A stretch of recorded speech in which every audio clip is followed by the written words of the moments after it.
Ndabaramukije bakunzi bacu mukurikira amakuru n'ibiganiro ducisha kuri uno muyoboro wa YouTube udushikiriza inkuru n'ibiganiro utaronka ahandi.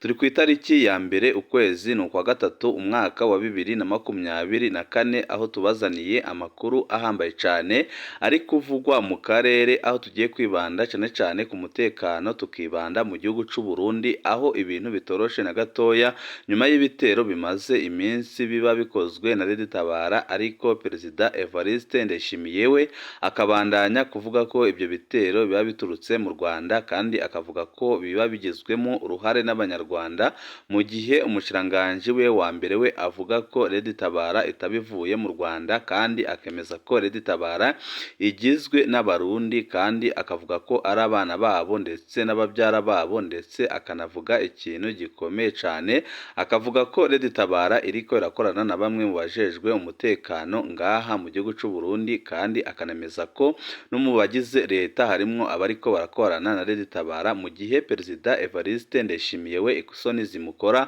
akavuga ko Tabara iturutse mu Rwanda, kandi akemeza ko Tabara ifashwa byose n'u Rwanda, twanababwiye umugambi uhari ugayitse uri gutegurwa na Perezida Evariste Ndayishimiye ndetse na mugenzi wa Kongo, ko bagiye gufata imbonerakure amaze bakavuga ko ari abarwanyi ba Tabara. Izo mbonerakure zikazaza zihamya ko zaturutse mu Rwanda, kandi ko zahawe imyimenyerezo na leta y'u Rwanda, ariko ikerekana ko mu butegetsi bw'u Burundi harimo ikibazo gikomeye cyane, nuko umushikiranganji wa mbere yitandukanije n'ibyo umukuru w'igihugu amaze iminsi avuga, aho yavuze ko Tabara ari abana b'Abarundi, Tabara kandi ko iriko irakorana bya hafi na bamwe mu nzego z'umutekano ngaha mu gihugu cy'u Burundi, akaza rwose yitandukanya na perezida w'igihugu cabo iherutse kuvuga ko Tabara ituruka mu Rwanda, kandi ko nawe agiye gutera u Rwanda kugira ngo avaneyo Tabara. Ibi bintu birahurira he? Ni igiki Abarundi batigeze bamenya bahishwe? Ni ibiki biriko biraba mu Burundi Abarundi bato bato batabasha gutahura,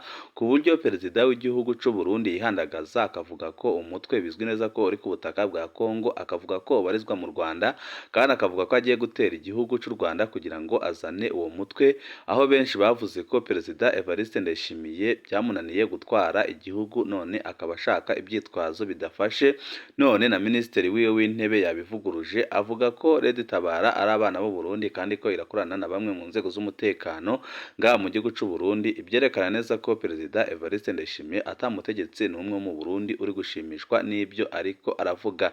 Ni igiki Abarundi bato bato batamenya kiriko kiraba gishobora no gusiga gisambuye igihugu cy'u Burundi? Byose nyine murabikurikira muri ano makuru twabateguriye. Turaza no kubabwira ku basirikare batari bake b'u Burundi bafunzwe, ndetse n'akarenganyo bariko barakorerwa, ndetse n'amakuru avuga ko hari abishwe. Byose nyine bikaba biriko biraba mu ntumbero yo kugira ngo basecekeshe abasirikare bariko baranga kujya kurwana muri Kongo. Turamaze iminsi tubaha amakuru yerekana ingene umusirikare wanze kujya muri Kongo afungwa canke se akicwa, byose nyine bikozwe ku itegeko rya Perezida Evariste Ndayishimiye, akaba ari ibintu bibangamiye umutekano w'igihugu cy'u Burundi, kandi akaba ari ibintu bisigaye bituma Tabara iza igakora ibitero bikomeye cyane, kuko Perezida Evariste Ndayishimiye ari kureba umutekano w'abakongomani, ntago ari kureba umutekano w'Abarundi. Byose nyine mugiye kubikurikira kuri uno muyoboro wa YouTube. Ico busabwa nta kindi ni ugukanda kuri sabone canke subscribe, kugira ngo ko dushizeho amakuru n'ibiganiro bene nk'ibi ujye uba uwa mbere mu gushikirwa nabyo. Minisitiri w'intebe w'u Burundi Lieutenant General Gervais Ndirakobuca yagaragaje ko abarwanyi b'umutwe wa Tabara uheruka kugaba igitero mu Burundi ari abaturage ba kiriya gihugu, bitandukanye n'ibivugwa na Perezida Evariste Ndayishimiye umaze igihe abitirira u Rwanda, kandi akavuga ko agiye gukuraho ubutegetsi bwa Kigali, naho benshi bavuga ko ari ukurota ku manywa, kuko atabushobozi n'imbaraga afise byo guhindura ubutegetsi bwa Kigali, ko n'ibihugu bikomakomeye bya rutura bitabishobora, uretse nawe ushwikirigita nyine agaseka, aho nyine abeshya Abarundi ndetse n'abakongomani ko agiye kubakuriraho Perezida Kagame, kandi bizwi neza ko atabishobora. Ndirakobuca yabitangaje ku wa gatatu w'iki cyumweru ubwo yari ahitwa Igihanga, aho aheruka guhurira n'abagize inzego z'ubuyobozi ndetse n'iz'umutekano. Ni inama yabaye nyuma y'amasaha make inyeshyamba zo mu mutwe wa Tabara zigabye igitero ahitwa Igihanga. Ni igitero uyu mutwe wigambye bagombye kwiciramo abasirikare 6 b'u Burundi mu gihe leta y'iki gihugu yo ivuga ko cyiciwemwo abaturage. Iki gitero kandi cyabaye inyuma y'ikindi Red Tabara yagabye ahitwa mu Gatumba hafi y'umupaka w'u Burundi na Kongo mu mpera z'umwaka ushize. Ndirakobuca yavuze ko bibabaje kuba inzego z'umutekano zo mu Burundi zarananiwe kurinda abaturage ibi bitero byombi, mu gihe abaturage bo bavuga ko aho kugira ngo barinde abaturage b'u Burundi bagiye kwirindira abakongomani. Mu gihe leta y'u Burundi by'umwihariko Perezida Evariste Ndayishimiye amaze iminsi ashinja u Rwanda kugira uruhare muri ibi bitero, Ndirakobuca we yagaragaje ko mu babigiramwo uruhare harimwo abarundi baba imbere mu gihugu. Ati twese turazi aba baduteza ibibazo bashaka kudusubiza mu byago byahise. Bamwe ni abana bacu, abavandimwe bacu, abandi ni babyara bacu.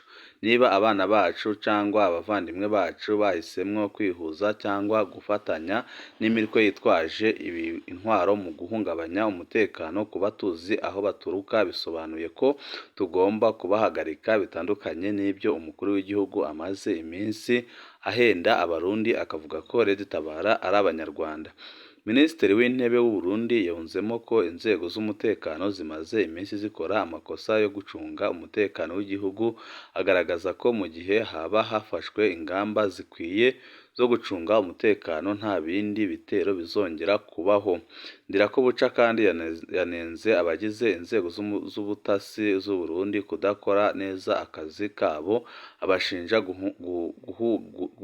kwigira mu bikorwa by'ubucuruzi aho gukusanya amakuru y'ubutasi, aho nyine benshi bavuga ko abo ngabo batagikora n'ubutasi ahubwo basigaye bikorera ubwicanyi bw'indengerabutungane, abandi bagakora amakosa akomeye cyane. Ibi byose bikaba biri gutuma nyine umutekano uhungabana ku butaka bw'u Burundi. Benshi bakanavuga ko uzabandanya guhungabana kuko igisirikare cy'u Burundi biraboneka neza ko gifise ikibazo gikomeye cyane. Benshi mu basoda barahebye igisirikare kubera amakosa akomeye cyane yakozwe na Perezida Evariste Ndayishimiye, aho yahisemo kujya kubicira muri Kongo, abandi akabapfungira mu Burundi, abandi bakabicirwa mu Burundi ndetse bicwe n'iperereza. Ibiriko biratuma nyine igisirikare cy'u Burundi gihungabana ku rugero ruri hejuru cyane. Abasirikare barenga 240 barapfungiwe mu mabohero ane bazira ko banse kuja gufasha FARDC kurwanya M23. Abo basirikare b'u Burundi bapfungiwe mu mabohero ya Bururi na Rumonge, ubumanuko bushira uburengero bw'igihugu, no mu mabohero ya Ngozi na Ruyigi mu buraruko no mu buseruko bw'u Burundi. Ifungwa ry'agateganyo ryaramaze kwemezwa kuri bamwe, bagirizwa kugumuka no kwanka amategeko y'igisirikare kandi bagirizwa ibyaha bikomeye harimo nyine kwanga kujya kurwana muri Kongo, ariko bikaba biboneka neza ko bari mu karenganyo gakomeye cyane kuko bafise uburenganzira bwo kwanga kujya kurwana intambara badatahura. Ni bake muri bo bafise abababuranira. Amabohero ya Bururi na Rumonge arimwo abasirikare 21,103 bamaze ukwezi kurenga bari muri ayo mabohero. Ubw'amasoko mu buyobozi bw'amabohero, ibohero rikuru rya Ngozi ririmwo abasirikare 84, mu gihe ibohero rya Ruyigi rifungiwemwo abasirikare 34. Abenshi muri bo basirikare bahagaritswe kuwa 9 Kigarama guheze ku itegeko ry'ibiro bikuru by'intwaramiheto z'u Burundi FDNB ku bw'abashinga intahe. Abashinga intahe bemeza ko abo basirikare bari bamaze gushika ku butaka bwa Kongo. Barapfungiwe mu busho butandukanye bw'igipolisi kijejwe igisirikare mu gisagara c'ubudandaji Bujumbura mu kiringo c'ukwezi kurenga imbere y'uko barungikwa mu mabohero, bivugwa n'amasoko yegereye iyo dosiye. Abenshi muri bo basirikare barungitswe muri ayo mabohero mu majoro yo kuwa 21 n'uwa 23/02/2024 nk'uko amasoko mu mabohero ya Bururi, Rumonge, Ngozi na Ruyigi yabyemereye SOS Media Burundi. Ni bake muri bo bafise abababuranira, niko amasoko yacu avuga. Abo basirikare bose barumvirijwe n'abacamanza ba gisirikare muri sentare ya gisirikare. Ifungwa ryabo ry'agateganyo ryaramaze kwemezwa mu mabohero ya Ruyigi na Ngozi. Haraheze iminsi abasirikare bafungiwe i Bururi na Rumonge, nabo baracarindiriye ingingo ya sentare yabumvirije ku wa 12 Ruhuhuma. barakurikiranwa ku caha co kugumuka no kwanka amategeko yo ku rugamba, bisigurwa n'abo mu muryango wabo bapfunzwe. Kubw'amasoko mu gisirikare, abo basirikare bafunzwe bagirizwa kuba baranse kuja gufasha abasirikare ba Congo FARDC kugwanya M23. Ubw'abo basirikare ivyo bikorwa vya gisirikare birimwo igipfungu cinshi. Leta iratwihakana mu gihe dupfuye kandi ntivyumvikana ukuntu twogwanira mu mwambaro w'igisirikare co hanze, umwambaro wa FARDC. Ikibabaje gusumba kandi nta rupapuro rwerekana ibyo tugiyemwo kandi nta n'umushahara urengako kuri ico gikorwa. Kugira ngo umusirikare aje mu ntambara yategerezwa n'imiburiburi kubaho imvo y'amatati, ikibituma hamwe n'ugushaka. Hategerezwa kandi gupimwa ingufu n'intege nke bikanagereranywa n'ivy'umwansi. Uko bimeze ubu rero baradusaba kuja kugwana nk'impumyi. Niko bivugwa n'umwe mu ntwazangabo w'ipeti rya kapiteni mu gisirikare c'u Burundi yahisemwo gutoroka igisirikare aca ahungira muri kimwe mu bihugu byo mu karere. Bamwe mu ntwazangabo zitashimye kwivuga izina zibona ko bagenzi bacu bategerezwa kurekurwa atagisabwe. Itegeko ryose ryo kuja kugwana ridafise imvo nyayo yo kugwanira rishobora kwakwa, niko bibutsa. Ntitwashoboye kuronka uwujejwe guhanahana amakuru mu gisirikare c'u Burundi kugira ngo yishure ku bibazo vyacu, ariko imwe mu ntwazangabo yo mu biro bikuru vy'intwaramiheto z'u Burundi atashimye kwivuga izina yemereye SOS Media Burundi ko abo basirikare bapfunzwe kuko banse kuja gufasha abasirikare ba Congo kugwanya M23 no kunyuruza uburyo bugenewe intambara nta bitigiri nyirizina yatanze. Bamwe barashengejwe n'igisirikare ariko kandi hari n'abejejwe. Nta banga ririmwo, abasirikare benshi barapfunzwe bagirizwa ivyo, niko yaheraheje avuga. Burundi na Congo byarateye umukono ku masezerano hagati y'ivyo bihugu bibiri atuma ingabo z'u Burundi zija gutabara muri Congo. Hagati ya Nyakanga 2023 na 2024 abasirikare benshi b'u Burundi harimwo intwazangabo nkuru barishwe mu ntara ya Nord Kivu mu buseruko bwa Congo.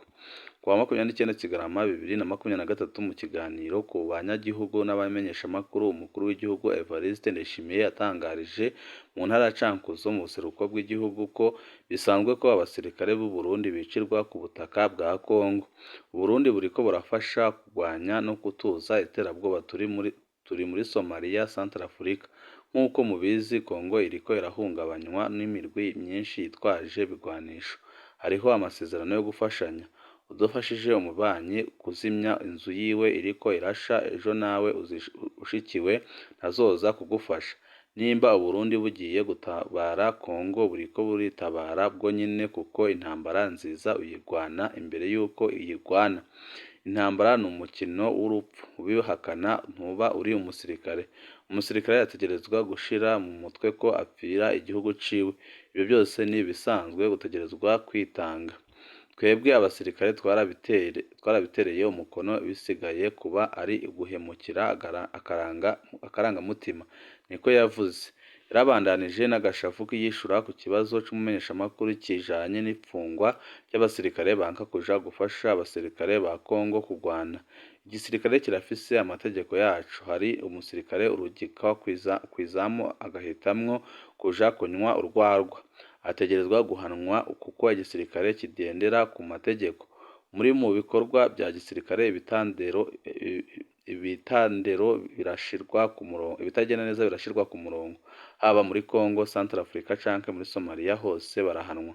Abarundi barakunda ibihuha, nimureke igisirikare kigumane ibanga. Hamwe abasivile bagiye barabyivangamwo, ejo ntituzoba tugifise abacungera umutekano w'igihugu cacu. Musubire rero kubyivangamwo kuko ntago bibaraba. Ibyo nivyo umukuru w'igihugu yavuze.